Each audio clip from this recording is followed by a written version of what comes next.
So, good afternoon, everyone, and welcome to Ask the Dogman again, Thursday night. Again, we come to you live on both Facebook and YouTube. We've been doing this now for a few weeks, and we've been really successful. This is your host, Dogman, aka Angel Soriano, alongside our producer, James Stone. James, say something. Hi. He's always full of words. So, alrighty, listen up, friends. If you're new to the show, most of you are not, but if you're new to the show, this is a show where we offer solutions to your canine behaviors and just overall training problems, hard or not, whether they're easy or whatever. Ask the question. We try to help you. That's all there is to it. So let me explain how you can get those questions answered that I just mentioned, right? So the best way, of course, is the comment section of either Facebook or YouTube. You just type in your comment and you tell us what it is you want to know, and our producer gets to see those pop up on his screen, and when he does, he starts reading them out loud, and then we get to address them. And anyway, so that's basically the other way of doing it. You can always send us an email to dogman@mycanineu.com, and then we compile them. We're going to do some of that today because we ended up with a whole bunch of them, and I'm sure some of you are a little ticked off that we have not addressed those emails, so we put them all on the list, and we're going to attempt to address them today. So for now, just comment back. Just let us know that you can hear us. Let us know that you can see us, okay? A thumbs up, a heart, a comment, anything gives us the impression that at least we're coming through. Sometimes there's some technical issues, right, Mr. Producer? That is right. So as a result of it, we feel a lot better when you say, hey, I can see you or I can hear you. So anyway, that's all for now.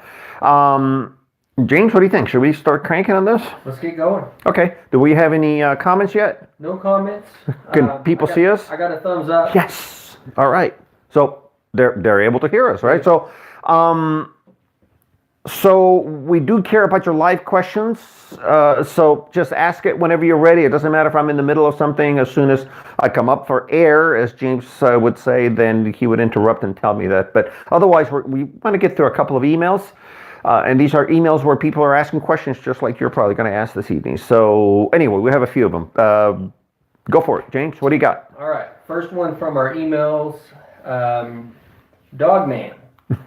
I have a small dog, and it's really easy to just pick him up and carry him. Why should I do obedience on a small breed when it's so easy to carry him around? Yeah, I saw that one come through. That's kind of funny, actually. So, 2 weeks ago, I would probably had given a different answer, more grandiose, because it's the right thing to do. And last week sometime, I ended up adopting a Havanese. Okay, Havanese is in this case, she's a 6-pound dog. So she's kind of a lap dog and ends up being carried a lot. And guess what? I've always been a big dog person, giving you a little background. So having a small dog again, I did have a small dog once in my life, but having a small dog again kind of changes things. So here's my answer, and this is coming from personal experience now, about a week into having this new dog. And that is, simply said, of course, we can give the grandiose answer that says, hey, you need to have a well-mannered dog. But guess what I am finding with this little booger? Okay, we call her Kimber, by the way. Guess what we're finding with this little booger? And that is that when you are trying to, let's say, go out, again, she's not trained very well right now. You're trying to go out, she's not comprehending. So you find yourself saying, well, no, get over here. No, come, do this, do that. So while we're doing this training, I find that I'm walking behind this dog. She's tiny, so she outruns me. And before you know it, she's here and she's there. Hard to deal with, okay? So the question of having a good set of commands, which she will, by the way, most likely by the time we have this show again, she's going to have some pretty good obedience. She's picking it up. But the idea of saying, hey, sit, stay, and for me to go over and open the door and then coach her to go out the door and for this dog to listen to me is worth in gold, okay? To go chase it. It's, safety, as in most dogs. If she's outside with something happens and we lose control of her, I'd like to be able to stop this dog in its track and not get hit by a car or not get in trouble of any sort. So safety itself will do it. So in my opinion, it's the same. It doesn't matter whether it's a large dog or not. Certainly large dogs can do a lot of damage sometimes to people, even when they're friendly, so you don't want them jumping on people. In her little case, by the way, she's been jumping on my leg, and I have not yet started the correction of not jumping on people. She's 6 pounds. I can see why people tolerate that. Now, 2 weeks ago, I couldn't see that. But today, I can see why people tolerate it because it doesn't do any damage. And she's, obviously climbing up your leg because she wants to be picked up and all this. Anyway, we will address it. But the idea is that there are some commands that are going to be a lot more important on a larger dog than they are a small one. But you must have some really good obedience. So I hope that answers. Who was it? Okay, so I hope that answers the question, Becky. So, anyway, what do you have? Do we have anybody or not? No, we've got a ton here in Good. the hopper for us. Let's do it. Tom asks, we have 2 beagles that are fighting. It always starts with the younger one. They fight every time they see each other. How can we stop this? They're beginning to hurt each other.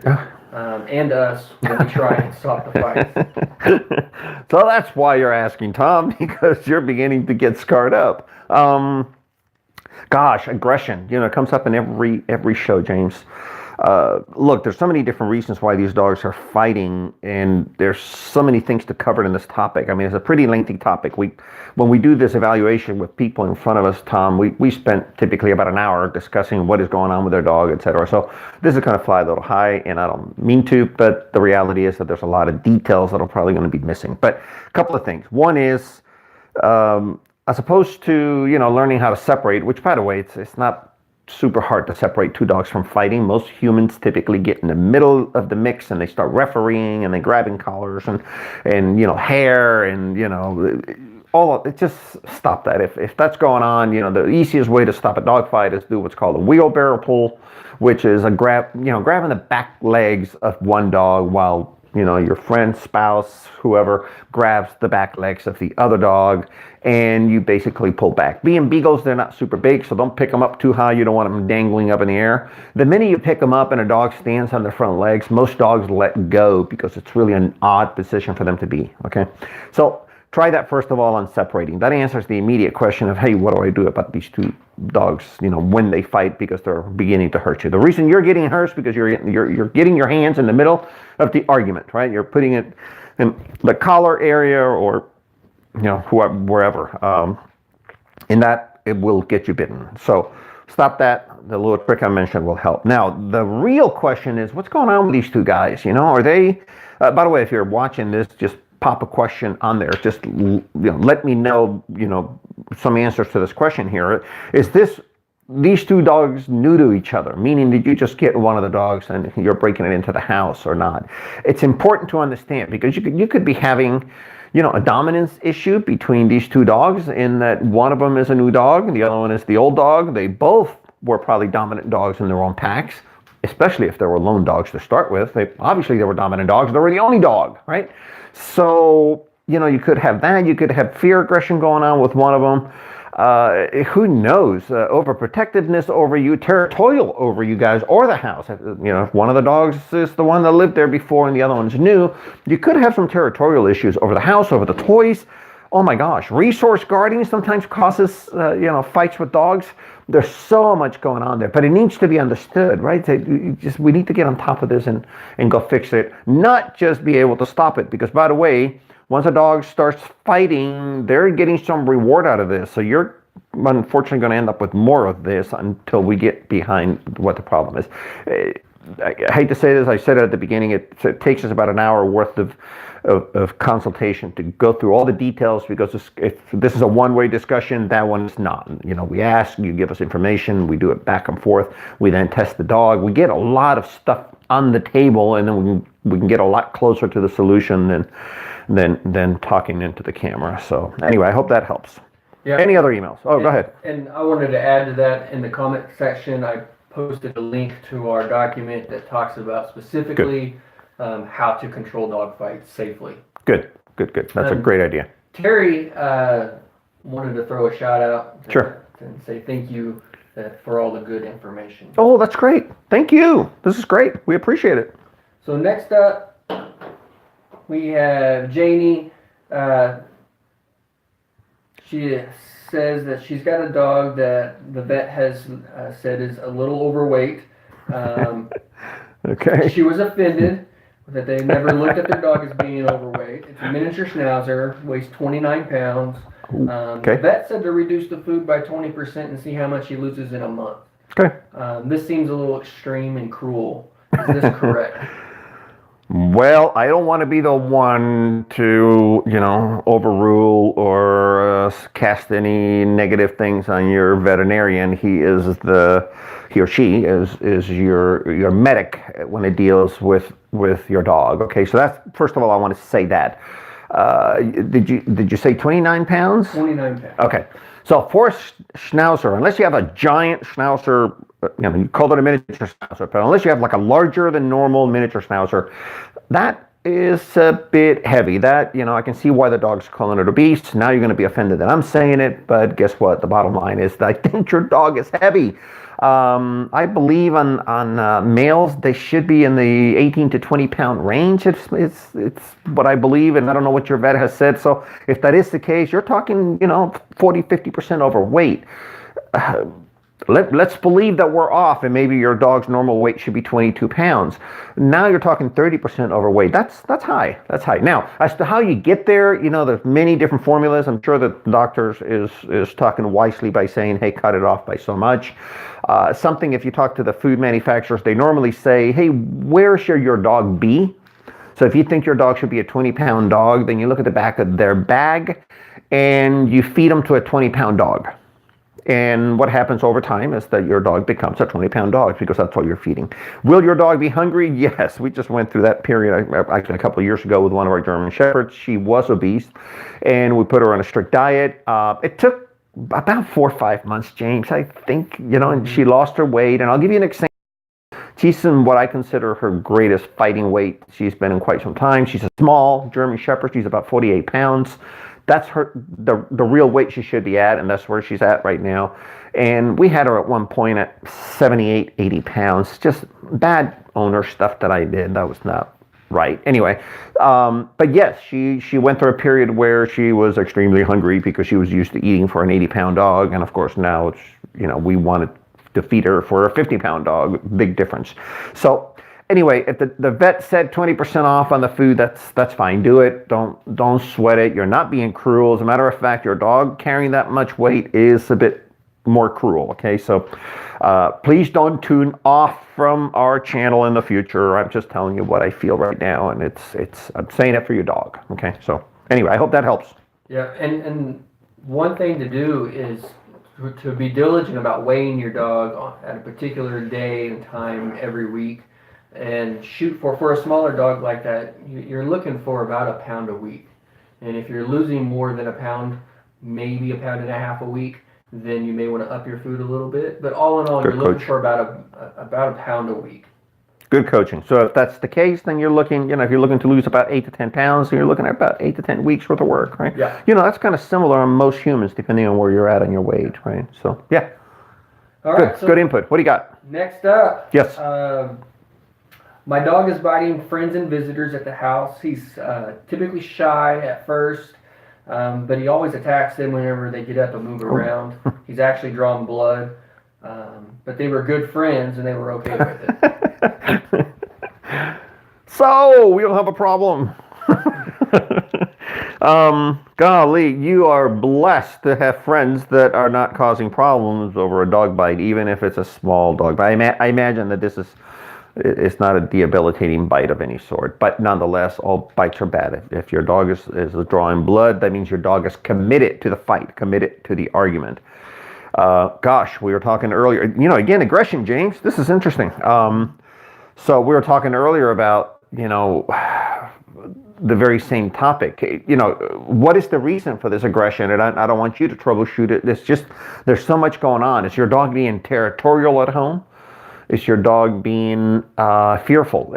You're pointing, okay, and there's not much said there, James, but I think you're pointing to a fear event. If your dog is fine if they're sitting down or everybody's in the same room and everything is okay, but you mentioned they get up to do something and the dog then snaps and decides to attack or assault or chase or do whatever. Typically those are fear events. Okay, so I don't want to put my finger on it, and I don't want to troubleshoot it over the camera, over the phone, or whatever. That would be the wrong thing to do. But it just sounds like a fear event. But guess what? It could be that. It could be territorial. It could be so many different things going on. However, golly, just like that last case we talked about, it's got to be looked at. You're very lucky, and you should be blessed that you have good friends that said, hey, no big deal, it's just a scratch, or no big deal, it's just a tooth mark. But those things can get out of control pretty quickly, and most courts today, and I hate to use the legal terms here, but most courts are not very forgiving about this kind of stuff. Your dog bit somebody, they get pretty ugly, especially if that person turns you in. So this friend didn't.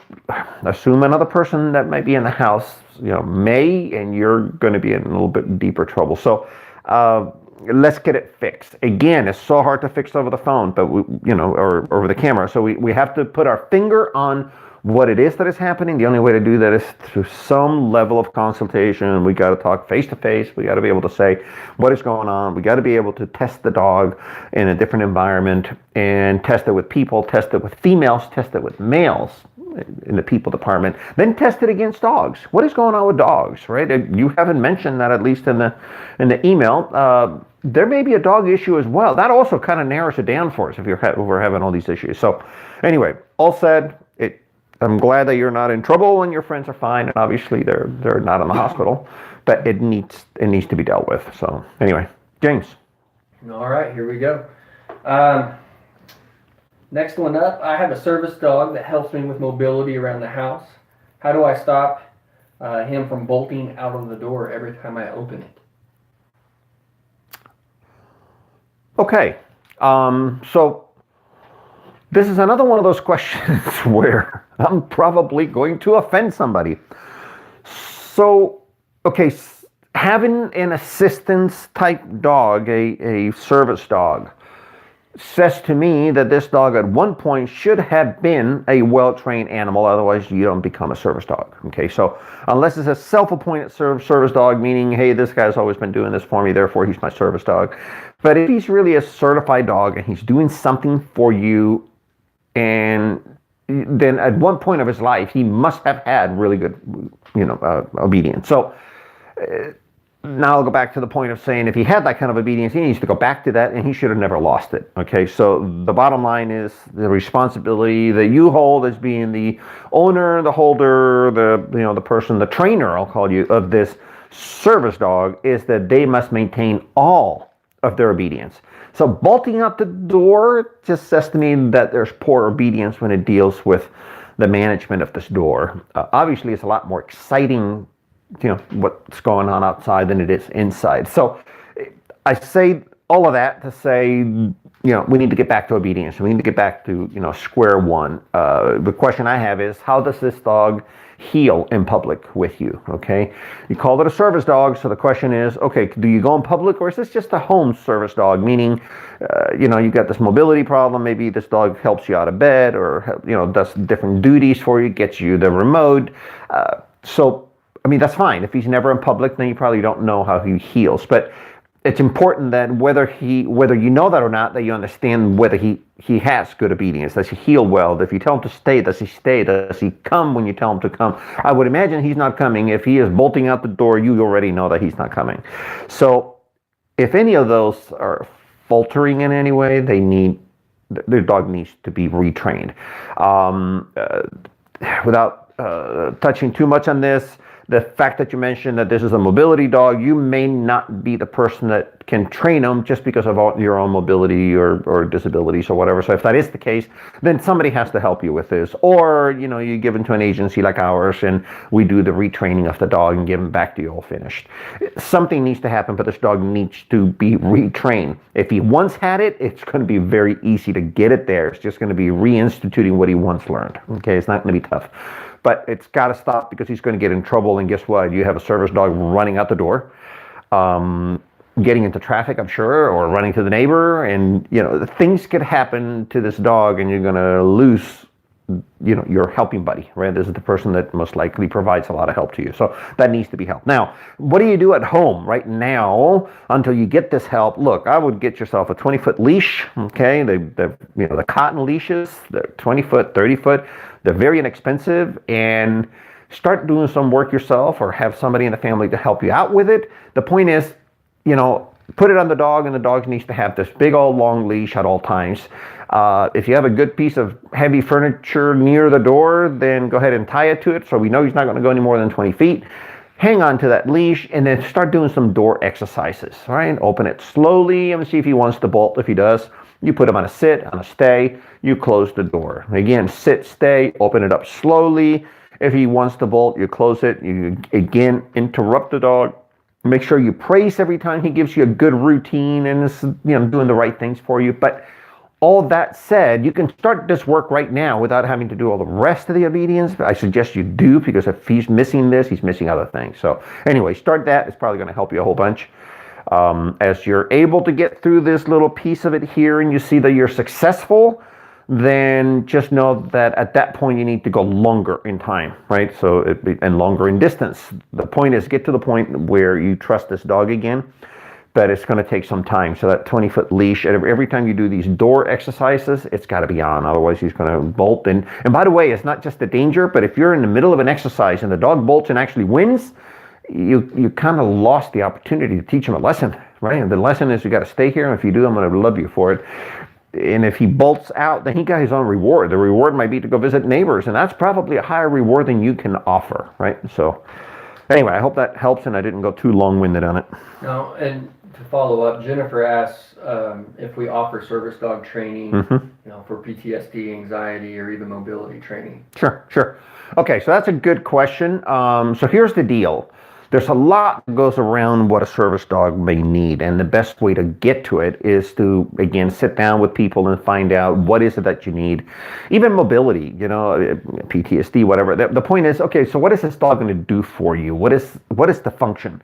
If it's a function we feel comfortable teaching the animal and the animal is qualified for, then yes, we can help you with it. But I mean, the first things first, a service dog must be 100% well-mannered, well-trained, must have every obedience command, must be a gentle dog, giant or small, cannot assault people, cannot assault other dogs, cannot not listen to you, right?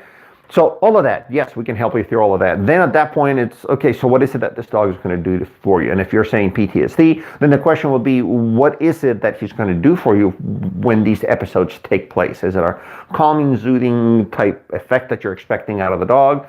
Like a buddy, a dog that is just going to be in your company. That's easy to do as long as this dog is a well-mannered dog. Guess what? He is your service dog for that purpose.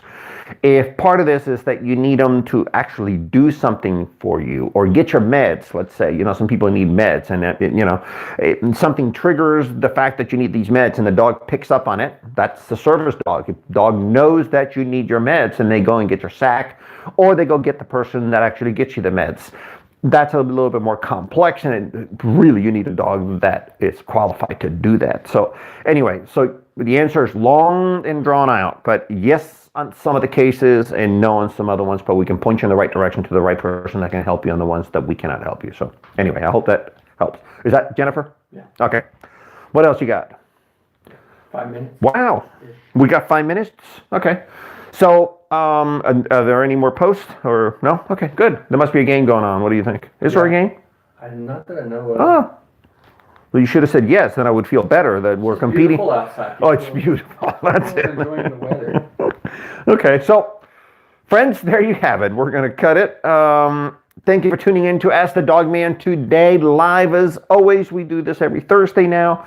We appreciate all of you just being here with us. We appreciate all the email questions. I don't think we got through them all, so we're probably going to have to continue doing this. Look, you can do this through email. So it's after the show, you're watching this and you're saying, hey, it's not live and I didn't have a question, then send it to dogman@myk9u.com. myk9u.com. Send that to us, and we catch it on this side.